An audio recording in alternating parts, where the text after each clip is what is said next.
Las noticias de hoy en Estados Unidos.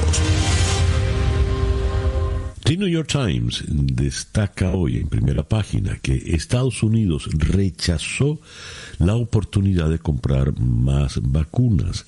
Pfizer hizo una oferta, pero la descartó la administración Trump, como usted lo está escuchando. Busco acá la reseña que hace AP desde Washington. El gobierno de Donald Trump optó por no aprovechar la oportunidad en el verano de adquirir millones de dosis adicionales de una de las principales candidatas a vacuna contra el coronavirus. Una decisión que podría demorar la entrega de un segundo lote de dosis hasta que el fabricante Pfizer cumpla con otros contratos internacionales. La revelación, confirmada ayer por personas al tanto del asunto, se dio a conocer un día antes de que Trump se disponga a acreditarse el veloz desarrollo de las próximas vacunas contra el coronavirus durante una reunión prevista para hoy en la Casa Blanca. Se prevé que la vacuna de Pfizer reciba el respaldo de un panel de asesores de la FDA, incluso esta semana, con la entrega de 100 millones de dosis suficientes para la inoculación de 50 millones de estadounidenses, prevista para los próximos meses. Bajo su contrato con Pfizer, el gobierno de Trump se comprometió a adquirir un lote inicial de 100 millones de dosis, con la opción de comprar hasta 5 veces más. Este verano, la Casa Blanca decidió no asegurar 100 millones de dosis adicionales para su entrega en el segundo trimestre del 2021, según personas que hablaron guardando el anonimato.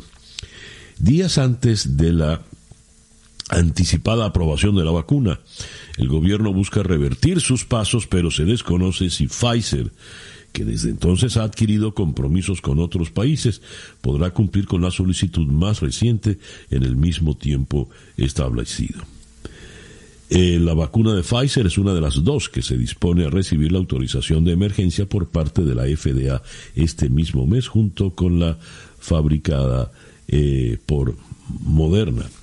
Claro, en la nota no se nos dice por qué se desistió de aceptar esa oferta que hizo Pfizer en el verano, cuando era evidente que la situación se iba a complicar de manera severa. Hablando del coronavirus, la Organización Mundial de la Salud hace una alerta a Estados Unidos. La información viene desde Ginebra.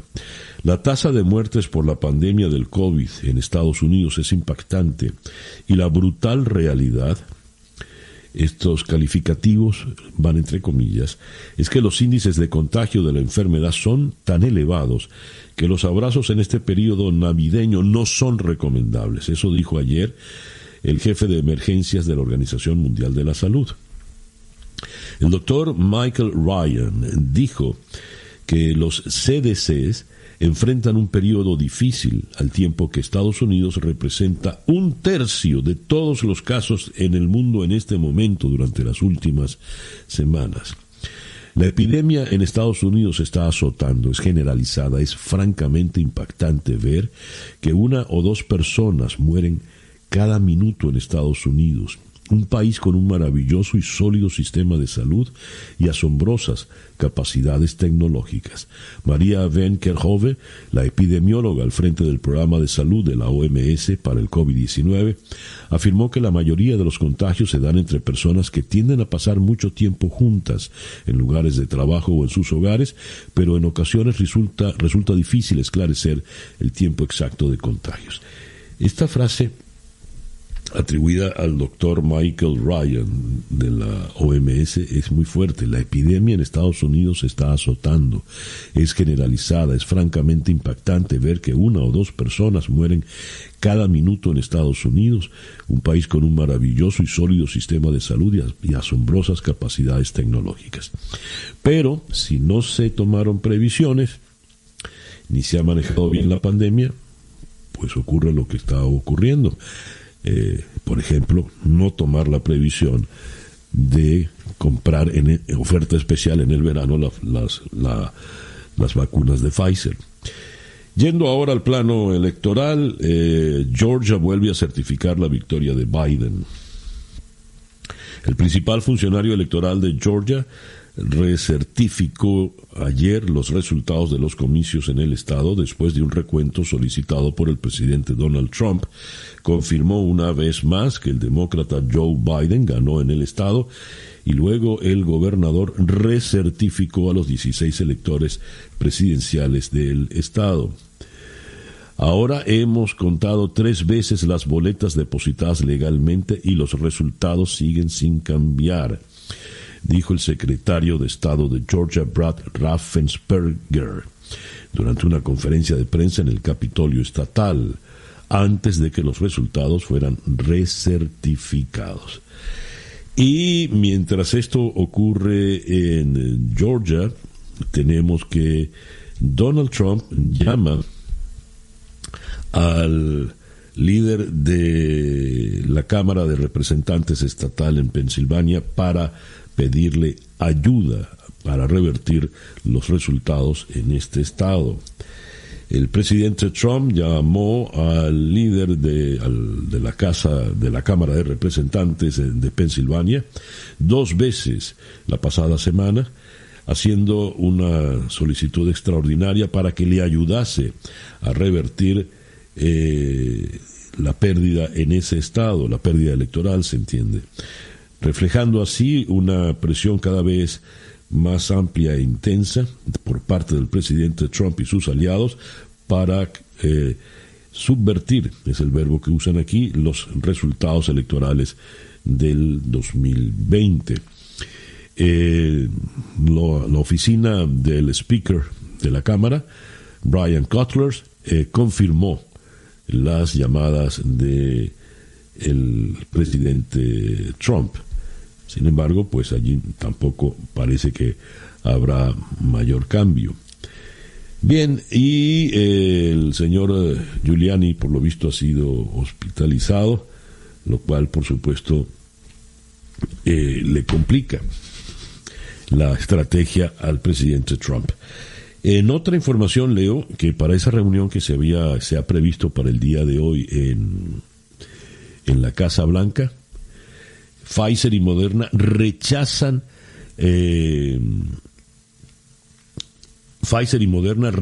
la invitación para asistir a la cumbre del COVID-19 en la Casa Blanca.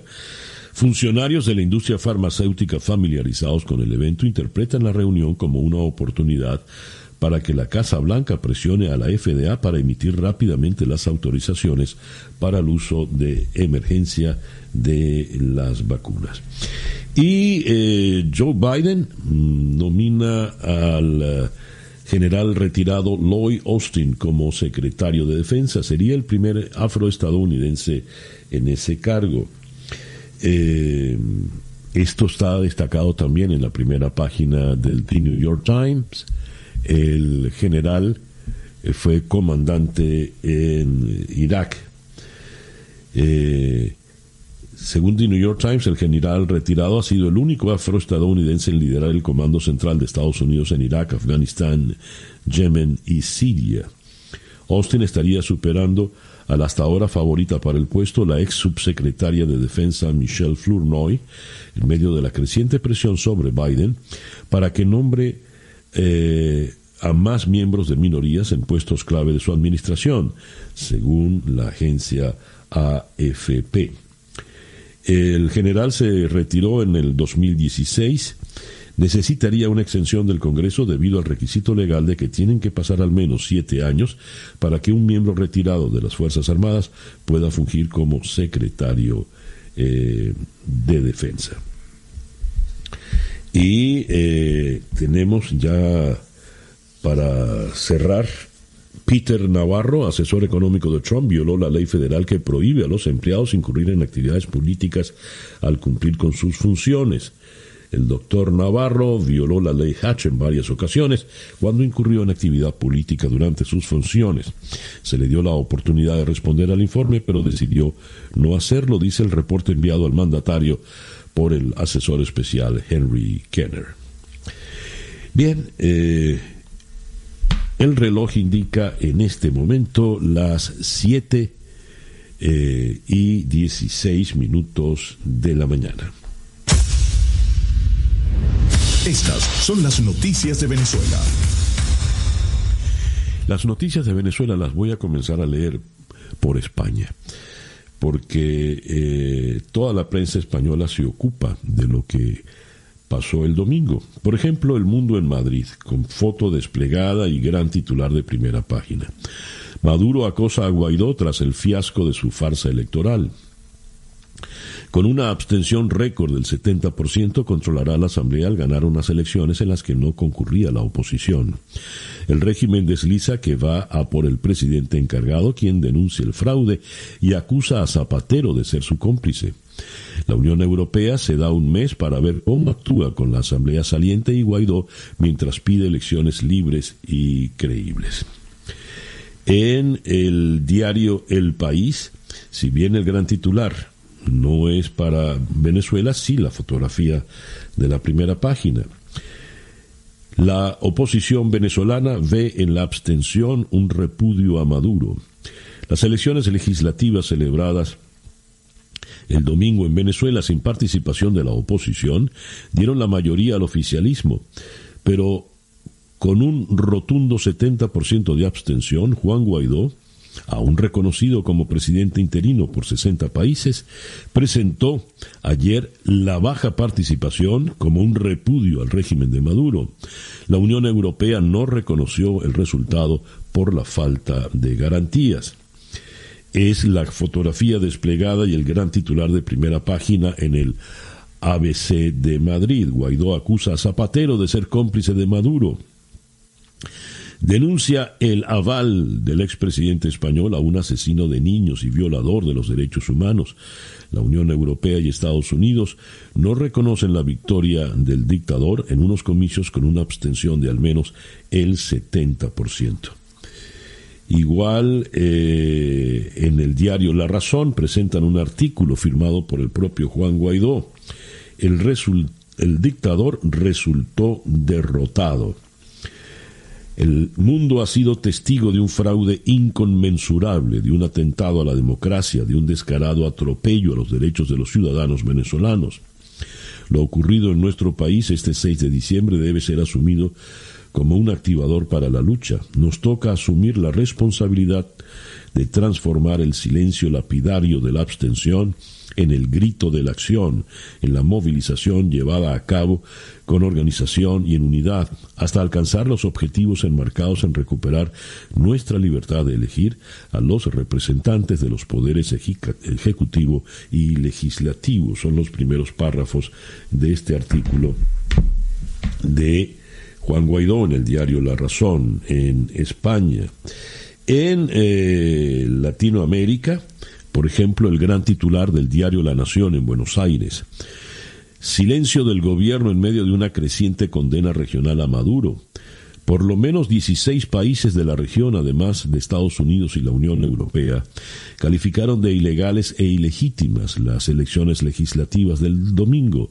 La Casa Rosada evitó pronunciarse y, según destacan acá, el resultado de las elecciones en Venezuela fue celebrado por Rusia, Turquía, China, Irán, Cuba, Nicaragua y Bolivia, los aliados naturales de Maduro. Ahora bien, dice acá, también lo celebraron referentes del kirchnerismo. Al igual que México, por segundo día consecutivo, la Casa Rosada evitó pronunciarse con el objeto de sortear las tensiones internas. Y ya propiamente en la prensa venezolana, el diario El Universal, segundo boletín del CNE, asigna 68,43% de votos al Gran Polo Patriótico. Moscú califica elecciones venezolanas de legítimas y transparentes. Veedores se reunieron con Maduro y Rodríguez tras las elecciones. La foto de los veedores pues es definitivamente penosa, lamentable. Aquí dicen, leo esto en la agencia EFE: Acompañantes extranjeros de los comicios venezolanos piden al mundo reconocerlos. ¿Quiénes son? Manuel Zelaya, José Luis Rodríguez Zapatero, Evo Morales, Rafael Correa y Fernando Lugo, todos flanqueando a Maduro en el Palacio de Miraflores. Vaya comparsa. El diario El Nacional, en su gran titular de primera página en esta mañana: ni Estados Unidos ni la Unión Europea reconocen las parlamentarias. El secretario de Estado Mike Pompeo afirmó que la comunidad internacional no puede permitir que Nicolás Maduro siga en el poder de manera ilegítima a fuerza de robar elecciones. El grupo de 27 países de Europa emitió un comunicado en el que señala que Venezuela necesita urgentemente una solución política que ponga fin al estancamiento. La Oficina de Relaciones Exteriores, Commonwealth y Desarrollo Comisión de Commonwealth y Desarrollo del Reino Unido manifestó que los comicios del 6D no fueron libres ni justos. Entre las naciones que se expresaron en el mismo sentido figuran Brasil, Canadá, Chile, Colombia, Costa Rica, Ecuador, El Salvador, Guatemala, Guayana, Haití, Honduras, Panamá, Paraguay, Perú, República Dominicana y Santa Lucía. La reacción del régimen, ¿cuál ha sido? Pues virulenta en Twitter por parte de Jorge Arriaza, canciller de la dictadura. Algunos políticos de la derecha europea amanecen hoy desbocados contra Venezuela, especialmente desde Alemania. Ayer hubo elecciones parlamentarias en Rumania. La participación fue la misma que en Venezuela, sin sanciones ni boicot, con combustible, etcétera. Un poco de coherencia.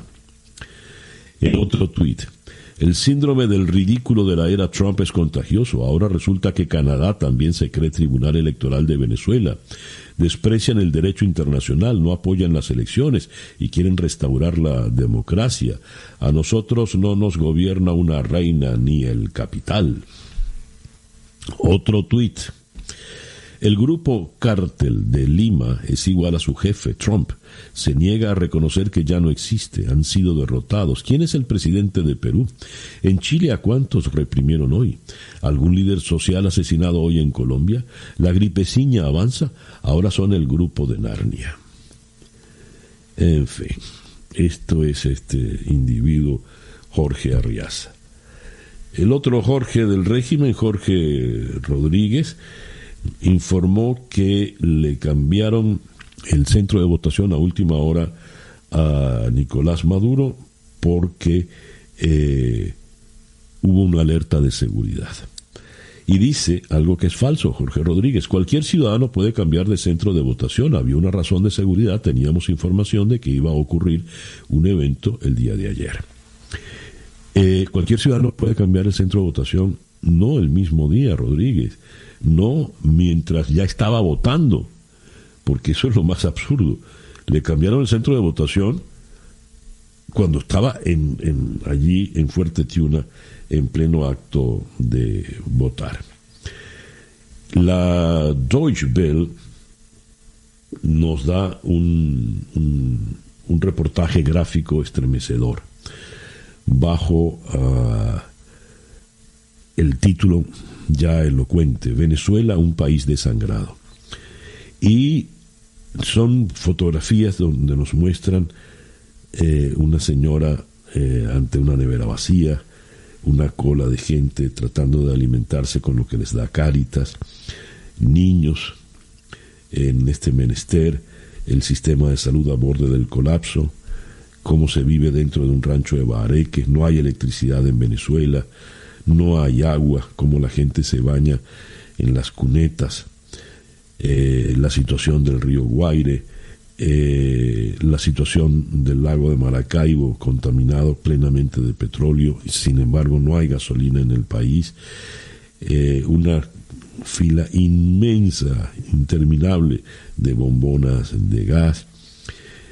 Hay una fotografía impresionante donde en un barrio, frente a un basurero desbordado por completo de basura, se ven los ojos de Chávez y las figuras pintadas en una pared descascarada de Chávez, Fidel Castro, Evo Morales y Rafael Correa. Lo recomiendo a los interesados, está en la Deutsche Welle. 7:26 de la mañana. Escuchas Día a Día con César Miguel Rondón. Bien, nuestra agenda para el día de hoy, 8 de diciembre, vamos a comenzarla en Caracas con Emilio Graterol, miembro del comité organizador de la consulta popular, dirigente nacional de Voluntad Popular. Vamos a conversar con él sobre las expectativas de la consulta que concluye el próximo domingo, se está desarrollando a lo largo de todos estos días. De Caracas vamos a Buenos Aires para conversar con el periodista Darío Misray. Expectativas en América Latina ante el nuevo gobierno en la Casa Blanca, el gobierno de Joe Biden. Hay muchos países que aspiran a beneficiarse de un incremento de las inversiones y del comercio estadounidense. Otros temen que ocurra lo contrario. Luego vamos a ir a Bruselas para conversar con Jordi Cañas, diputado en el Europarlamento por el Partido Ciudadano. Los ministros de la Unión Europea rechazaron los comicios en Venezuela. Abordaremos eso con este eurodiputado. De allí vamos a ir a Los Ángeles, en California, para conversar con el periodista Alex Segura. Unos 33 millones de personas residentes en diferentes regiones de California se vieron obligadas a quedarse en casa, confinadas de manera estricta debido a la crítica situación por el coronavirus desbordado en California. Luego seguimos en Los Ángeles para conversar con Pablo Scarpellini, periodista, y con él vamos a abordar el tema de Wikileaks a 10 años del sismo político del Cablegate. ¿Qué ha ocurrido en estos 10 años? ¿Quién es Julian Assange? ¿Qué ha ocurrido con él? Y vamos a cerrar nuestra agenda de hoy en Buenos Aires con Juan Papier, abogado de la División de las Américas de Human Rights Watch. La organización acusó ayer al gobierno cubano de aprovechar las normas destinadas a prevenir el contagio del coronavirus para intensificar la represión a los disidentes. Esto a propósito del movimiento San Isidro. Esta nuestra agenda para el día de hoy, martes 8 de diciembre del año 2020, ya son las 7:28 de la mañana. El editorial con César Miguel Rondón. ¿Qué viene ahora en Venezuela? ¿Hacia dónde se dirigen los esfuerzos de los venezolanos? Leo esta nota que trae el Pitazo. Organizaciones ciudadanas presentan 2 propuestas para enfrentar al gobierno de Maduro. Una, seguir con las protestas, pero en conjunto con los líderes de las organizaciones sociales, y que el actual gobierno interino siga rigiendo el Parlamento. Los entes que avalan el documento pidieron una pronta respuesta a la dirigencia política. Son más de 35 ONGs que, como se ha visto, son las que están llevando adelante, están dando la cara en la acción política en Venezuela. Tanto así que la historiadora Margarita López Maya, en una noticia que leíamos ayer, está convencida que ahora la acción del régimen de la dictadura será precisamente contra la sociedad civil representada en estas ONGs.